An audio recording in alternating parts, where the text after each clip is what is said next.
তো আন্তর্জাতিক বাজারে স্বর্ণের দাম বাড়ার কারণে বাংলাদেশেও কিন্তু স্বর্ণের দামটা বেড়ে গেছে।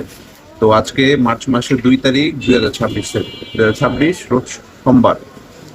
তো আজকে যে স্বর্ণের বাজারটা সেটা আমি জানিয়ে দিচ্ছি, বাংলাদেশ জুয়েলারি বাজুর যে রেটটা সেটা। তো আজকে 22 ক্যারেট বিক্রি হবে 2,74,104 টাকা করে। 21 ক্যারেট বিক্রি হবে 2,61,681 টাকা করে। 18 ক্যারেট বিক্রি হবে 2,24,298 টাকা করে। এবং সনাতন পদ্ধতিতে যে স্বর্ণটা আছে সেটা বিক্রি হবে 1,83,533 টাকা করে। এটা কিন্তু বাংলাদেশ জুয়েলারি বাজুস আজকে যে রেটটা দিচ্ছে, আমি আবার বলতেছি, আজকের তারিখ হচ্ছে গিয়ে মার্চ মাসের 2 তারিখ 2026। আজকের রেটটা আজকের জন্যই প্রযোজ্য।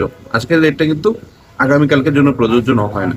আবার এমন হইতে পারে এখনকার রেটটা শুধুমাত্র সকালের জন্য প্রযোজ্য, রাত্রে হয়তো আরেকটা রেট আসতে পারে। কারণ আন্তর্জাতিক বাজারে স্বর্ণের দাম ঘন্টায় ঘন্টায় এখন উঠানামা করতেছে।